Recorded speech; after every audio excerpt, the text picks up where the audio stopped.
This is the PitchVision Academy Cricket Show, Series 7, Episode 17, Team Personalities.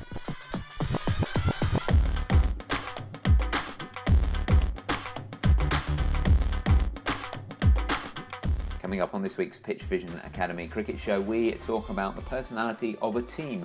Can a group of people have an individual personality? Listen to the show to find out what we have to say about that. And we also answer a couple of questions from listeners.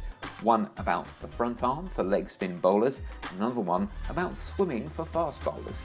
All that and much more fun coming up on this week's PitchVision Academy Cricket Show.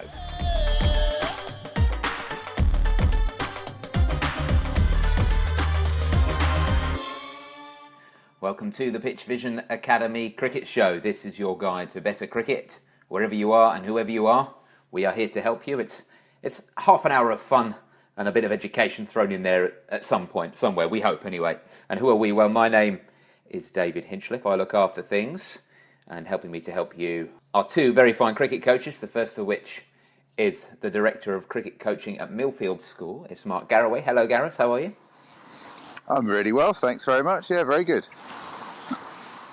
Fantastic. I'm pretty good too. We, as we speak, my club has played 6 senior games and won 6 senior games. So, especially after the disaster of last year, I think the wheels are certainly back on, and we're shooting along the track at high speeds. So, of course, that's going to change at some point, I'm sure. But right now, we're just basking in the glory. Second of all, it's the cricket professional at Portsmouth Grammar School. It's Sam Lavery. Hello, Lavers. Bit foggy with you today. It is a little bit foggy down by the sea. We can hear the ferries going backwards and forwards with the foghorns going. No Monster Munch with me today, I'm afraid, David. Speaking of winning games, one thing that I'm focusing a lot more on this year is the kind of the personality of the team. If that sounds like something that's possible to happen, how a team gels together and how different personalities go together to form this sort of this thing that is beyond just those 11 individual people, or in a squad, 15, 20 individual people. So I was wondering what your thoughts were on that. Can a team have a personality, and how can you use that to improve your chances of winning a game of cricket? Well, I think yes is a simple answer, and generally that personality comes from leadership and senior players. And that's very prevalent, I think, in most really successful teams. You've only got to look probably at the recent T20 World Cup final to have a look at two teams that very much had a character, a personality, and a presence about them. And in the West Indies, they had leadership from Sammy in particular, and the way that he embraced his senior players with the likes of Bravo. And obviously the big fella who smacks it out of the park was absolutely fantastic. They had a lot of fun, they had a lot of dancing, a lot of singing, and that very much came across in their cricket, and they set themselves up with the social media world and displayed that character, which then went out onto the pitch. In the same way, England, played a very exciting brand of cricket. They picked a captain who smacks it, and even if he doesn't get any runs himself, he's somebody who projects positivity in the coaching staff. All of their language is very positive, and at any opportunity they had to put Joe Root out there, who's an incredibly positive person, they would do, and as a result their brand of cricket's changed over the last 12 months. So you have two fantastic examples there from the top end of the game in the shortest format. So Lavers, as a coach, how do you influence the personality of a team? Can you do it? I think Gareth was talking along the lines of the senior players and them having a big impact on the personality. One of the things that I've tried to do over the last few years is try and work with those senior players and make it clear that there are lots of things that we want to have in our outlook as a team, and in the way we want to be portrayed and the way we want to approach things, but can we have a few things that are real priorities and are things that we filter down through every year at school? We get a new group of players, and making that personality, making that style of play remain year in year out and develop year in year out is is something that's quite tricky to do. But identifying those players who will have a social impact as well as a cricketing impact within the group is quite key, and they're seen as social leaders sometimes, even if they're not necessarily kind of the best players in the side, but they have influence over the others, and getting them to buy into whatever it might be. And obviously, it's got to be something that's an agreed theme or an agreed goal, but finding a way of getting their buy-in and possibly by illustrating where it's been successful with the year above them. Often at school, it's the players look towards the boys in the year above or the girls in the year above, because they've often been the players that that have inspired them in the past. So, utilising the older age groups or the players that have left, which we try to do from time to time, and get them back and talk about what they did while they were in their time here at PGS, and the kind of standards that they had is a really good tool to kind of get the buy-in from a group of players or any individuals who maybe aren't quite fitting the personality or the theme of the team that you're looking for. And you always get those guys who are really up for it and positive all the time and having a good laugh and having a good time and bring a lightness to the team. And then also you get the guys who are super serious, very focused on negative side of things, and really looking to, although both ideas come from the same place in that, they want to win a game of cricket, they come from such polar opposites. How do those guys gel together? Is that something that can even be done, or is it just one of the things where they just have to learn to live with each other and understand that they're not understand each other rather than just trying to change each other or thinking that one is too jokey and the other one's too serious? Yeah, absolutely. It's creating an awareness between the two that people have different ways of approaching things and different types of personality, and some people are going to be very, very positive, and others are naturally quite sceptical. But as long as people are aware of how each other assess situations and how they react and how they speak and what that actually means, someone who is quite negative but gives some good feedback is still very, very useful information. So I think in terms of team morale, sometimes you've got to be aware that some people voice things slightly differently, and some boys maybe have to work on that, and potentially try and be a little bit more positive and try and adapt the way they speak, because they're in a comfortable group amongst their friends, but they're not always going to do that. They're going to go off to play at different cricket clubs and different universities, so potentially they might have to adapt their style of delivery anyway and their way of talking. So rather than just accepting is also an opportunity for improvement. But again, having a bit of dialogue amongst a group. We actually had a really good discussion yesterday, and one of the boys said that he felt that one of the leaders in the group was tactically really good, but when things went wrong, felt it was a little bit negative. And the boy immediately replied with, I know that, I just can't help it. I just can't resist, and I just kind of blurt it out immediately. And he was like, well, at least I know that you're not meaning to do it now. And it brought about a really good discussion where they talked about trying to take a little bit more time over their comments and over their discussions before they kind of started blurting something out in the field or when they were batting or bowling, whatever. So just a little bit of dialogue between the two and those different personality types has actually been really useful for us in letting two boys understand each other and potentially a whole group of players understand one of the guys in the team who was perceived as being negative, but actually was just struggling a little bit with his communication. Yeah, so often it's just down to putting into words, isn't it? What what you're thinking. And sometimes that's enough. Don't worry about offending someone. Just say what you're thinking, and then the other person can say what they're thinking, and then everyone can get on with it. Absolutely. If you have a group of players who are quite willing to sit in front of each other at the end of the game and say, look, I think you got this right and I think you got that wrong, and someone else can go, that's useful, that's helpful information, that's going to make me better, and that's going to make the team better, and I understand why you're saying it to me, then you're a long way along the path towards having a pretty mature group of cricketers who are going to improve week in, week out. Now it's time for the yes-no round. That's 3 questions that can only be answered yes or no matter how much more the team want to say. I've got the questions this week, so let's fire away. First question. Basics are underrated. Yes. Yes. Second question. Most assume trying means failing. No. No. Third question. Everything is an opportunity with the right frame of mind. Yes. Yes.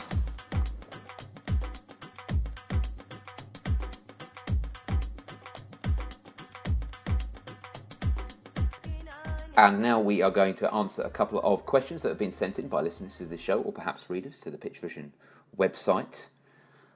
How it works is we read out those questions, we do our best to answer them, and then we choose a winner of a prize, which is an online coaching course, courtesy of PitchVision Academy at pitchvision.com. You can email your questions to us by using coach@pitchvision.com, or you can get in touch with us via social media or many other ways, which we'll tell you about towards the end of the show. And that's what John has done. And John says, my son is a leg spin bowler. He's only recently been receiving coaching on his bowling. And his coach at the moment wants him to work on using his front arm more and pushing it out towards the batter rather than straight up. I'm interested to hear if you guys agree and what sort of drills he should do to improve his bowling. Well, what you're being told by your coach is pretty sound, basic technical adaptations that we want to see in leg spin bowling. Terry Jenner was a huge fan of pushing the hand of the front hand out into the batter's face, getting it going towards the batter, and his premise was that if you did that, then it would help the transfer from back foot contact into front foot contact, and more importantly from him, and something that TJ always used to talk about, was it would enable that bowling shoulder to come up and over rather than coming round the side, which we see a lot of leg spinners doing, sort of flicking the ball around the side rather than getting that shoulder to go up and over and then put shape on the ball. So there's some good basic coaching going on there with some fantastic fundamentals, real good. So it's a really good starting point, and that's what I say about all basics really, is it's a starting point for you.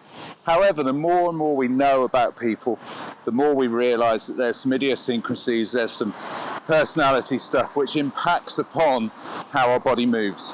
So it could be that your son is happier, rather than pushing forward, which is good generic stuff, happier pushing up a little bit more, and maybe an adaptation halfway between the two might work. Maybe he's getting his shoulder to come up and over and he's transferring from his back foot to his front foot really well anyway, doing what he's doing. That's really a discussion for the coach. That's really something that can be had a look at on video, but the premise of a front arm is a pretty solid one if somebody is struggling to transfer their weight from back foot to front. If that's happening anyway with what your son's doing, then I'd let him go personally. So, Lavers, when you see a bowler whose arm is going straight up, what things can go wrong? Obviously, if it's working, you don't want to do too much remedial work when there's nothing to repair. But when you see that, what is sort of the outcome? What's going wrong when you see that?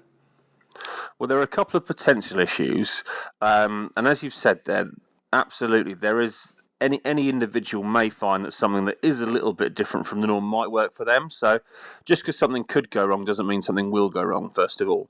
However, a couple of potential issues would be, first of all, just by elevating that front arm really high, some people may find that just shifts their body weight backwards a little bit. As a result of that, they may find a slower transition from back foot to front foot, losing a little bit of momentum, losing a little bit of speed through the crease, and subsequently they might find that either they can't get as many revs on the ball, they can't get as much pace on the ball, or potentially they're having to work even faster with that arm, which might impact a little bit on their control of length. So there are a few potential issues there if someone does find themselves pushing their body weight back slightly. So that's one thing to be aware of if you get too high. The other thing is what you do after you get high. So after getting that arm high, are we then extending it forwards? Are we pulling it down? What are we actually having as a follow-on movement? Now, pulling it down has some pluses and some minuses, as will extending it forwards. As Gareth has kind of mentioned before, the common answer really is to try and extend forwards. And that will get that body weight going forwards, but then the arm will then obviously drive downwards past the left hip. What we're looking to do usually is try and get not only momentum going from back foot to front foot by that forward extension, but we're also trying to get our shoulders from a flat position, if you imagine looking at them from behind, to a position where they're on an angle at maybe 30 degrees or even 45 degrees, so we can get those shoulders up and over, and that's particularly important with the spinners, and I would say particularly important with the finger spinners, who will often find it a little bit harder to get overspin on the ball. I know that wrist spinners have a bit more flexibility in their approach to spinning a ball, so they'll often find different methods of spin slightly easier. But we're definitely looking to get those shoulders up onto that angle of 30 to 45 degrees, and Gary's used that phrase up and over with that bowling shoulder, and that's what we're looking to. The impact could be if we're just pulling straight down rather than having any extension forwards and then pulling backwards, is that we then lose a little bit of balance. If you just stand still and lift your arm up in the air and pull your left arm downwards, immediately your body is going to want to fall very slightly to the left. Now, if you're doing that with a bit of movement incorporated and potentially not being in the most balanced position that you could be in, you might find that you do start falling away a little bit, losing a little bit of control of your body, and subsequently losing a little bit of control of the ball. So there are a couple of downfalls, but as long as we're aware of them, as long as we're aware of what we're actually trying to achieve by either pushing forwards, lifting that arm up, etc., then we should be okay. And most importantly, as Gareth said, everyone will work slightly differently. So while we've got a generic answer, if you were, that's the common method for everyone, just be aware that you might be that person who has to do something slightly differently. So don't close off any avenues until you've had a go at them. And really, I guess the ultimate test, as I do say this often, but the ultimate test really is what's happening at the other end. Is the ball turning? Is it dipping? Is it coming out at the right speed? Is it landing in the right place? Because if those things are happening, then you're going to be performing as a bowler. It doesn't matter what your action looks like. It's you're using a bit. Coaches use technique to sort of try and spot those problems first, but it doesn't always mean that those potential problems are ever going to turn into problems. Absolutely, outcomes are key, and as are individuals' ambitions of whether they want to improve what they want to do, or if they're happy with what they're achieving. Now, if they're happy with their outcomes, then there's no obvious reason to make a change. If someone does want to improve or wants to make an alteration in what they're doing to have a positive impact on the outcomes that they're achieving, then we have to start looking at those processes and start potentially making some adjustments. Additionally, if we feel there's a potential injury risk in there as well, even if the outcomes are good, probably it's our responsibility really to start thinking about how we can retain outcomes ideally, but obviously reduce that injury risk, because that's something that we can't have our bowlers doing. Especially with the younger guys, because it's really our responsibility to make sure and take that decision on their behalf that if there's an injury risk that's apparent, we've got to do something about it. There might be some guys who are a little bit older and towards the end of their career, and they're quite happy to go through with potential hazards in their action that could be causing stress or problems. But with the younger guys, it's definitely our responsibility to make sure they don't have those issues, and they're able to play a long and enjoyable career at whatever level that might be. And that gives us a nice segue actually into the next question, which is from our friend Samvit. And Samvit says, are swimming exercises good for fast bowlers? So Gareth, what's the upsides and the downsides there? Well, I don't think there's too many weaknesses, to be honest with you, because if we look at any fast bowler, you want them to have really good range of motion. We know that we can get great range of motion through hips, through shoulders as a result of swimming. There's no impact going through the body unless you've got a really bad diving technique into the pool. And it's a pretty good thing to do, both in training, as in the aerobic side of things, building some good musculature around the shoulder as well from a throw-in and a bowling perspective. But more importantly for me, from a recovery point of view, it's absolutely magnificent, and something that our guys do every Monday after we've had a weekend full of cricket is do a recovery session in the pool. they just walk through a range of motion exercises.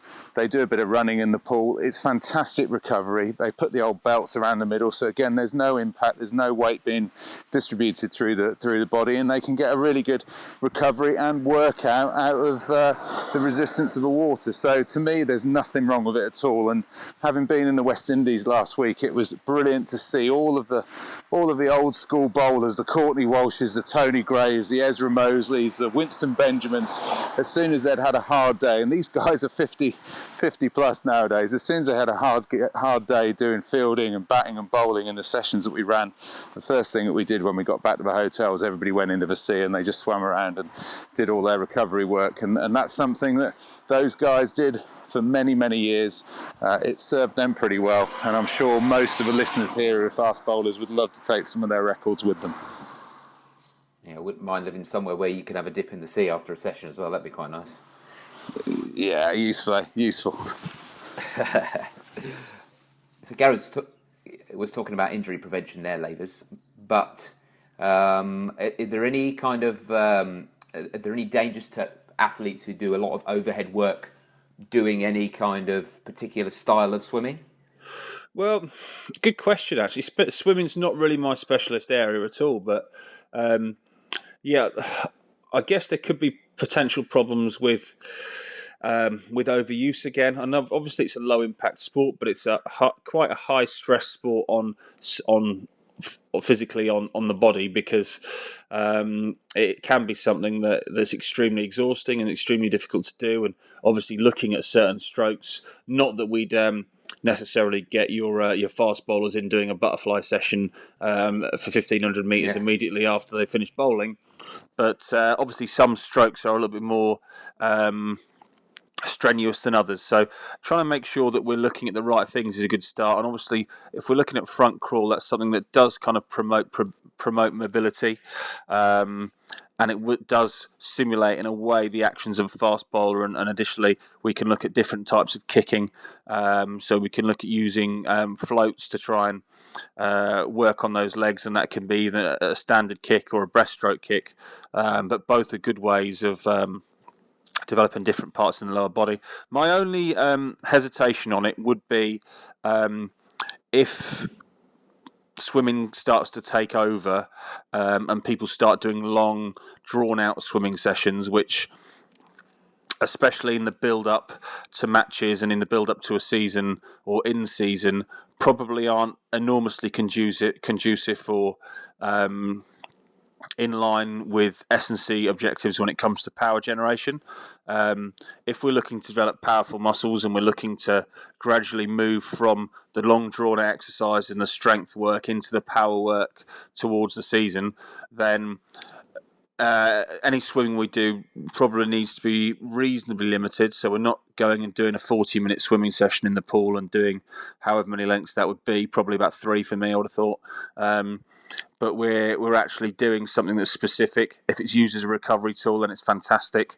Really good way to just try and let the body recover without any impact, without any big stress, because we're not looking to push ourselves too hard.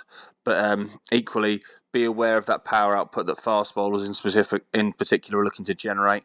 We're trying to teach our muscles to move quickly, so swimming is an opportunity to be used as a tool there, as some sprint swimming. So some 25 metres and some repeated 25-metre sets is a good way to do some power output stuff. But then I'd use it as a recovery tool as well, rather than using it as something that's going to be an aerobic exercise to do for half an hour, 40 minutes, unless we're talking early pre-season or mid pre-season, where we're looking to kind of establish that aerobic base.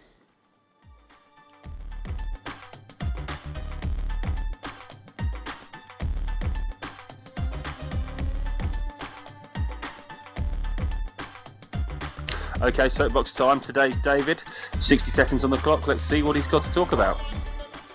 I guess following on from what we were talking about earlier with team cohesion, one of the things that I've noticed is quite a difference in attitude of players within the team that we play in at the moment. Some guys are very passionate, very intense players, and they see the idea of performing well and putting in a good performance as taking everything very, very seriously. At the other end of the scale, you've got guys who still want to win games, still want to play at their best, but they still have the idea of having fun and enjoying it and having a laugh and a giggle. There are times when those laugh and giggle guys need to be a bit more serious, and there are times when those serious guys need to have a little bit more fun. It doesn't matter if someone tells the joke in the middle of a game, even if you're under the pump, because sometimes you have a bit of black humour to get you through.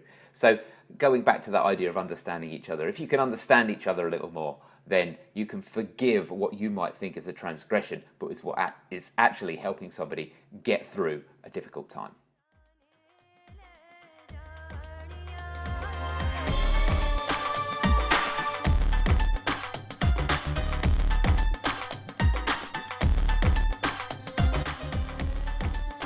And that is just about all we've got time for on the show this week. Before we leave, we are going to decide on the winner of the competition. Of course, it's an online coaching course from PitchVision Academy at pitchvision.com. And we had two questions. John had a question about his son's leg spin bowling and the front arm there. And Samvit had a question about swimming and fast bowling. Which one did you prefer this week, Gareth? Yeah, so this week I'm going to go with John. Great question about leg spin. Really specific. Some good stuff in there from Terry Jenner, which can act as a starting point, but also incorporating some idiosyncrasy and individuality around it. Congratulations to you, John. And if you wanted to send in your question, Gareth has all the details on how you can get in touch with us. Okay, you can give us a call on 0203 239 7543 or drop us an email on coach@pitchvision.com. That's right. You can also find us on Facebook, facebook.com/PitchVision Academy, and Twitter @PitchVisionAcad. You can also subscribe to the show. If you listen every week, then you can do so in a number of ways. Go to your podcast app on your phone or other device and click on the search box, type in PitchVision Academy and tap the subscribe button to get the show delivered to you every Friday. And if you want to get the show notes, or if you want to stream the show via the web or get the old shows downloaded, then you can go to pitchvision.com/academy and click on the podcast link for all the details there. That's all for this week. We hope you're listening next week, but until then, have a good week. Cheers, Gareth. Cheers, Lavers. Cheers, lads. Thanks, guys. Bye.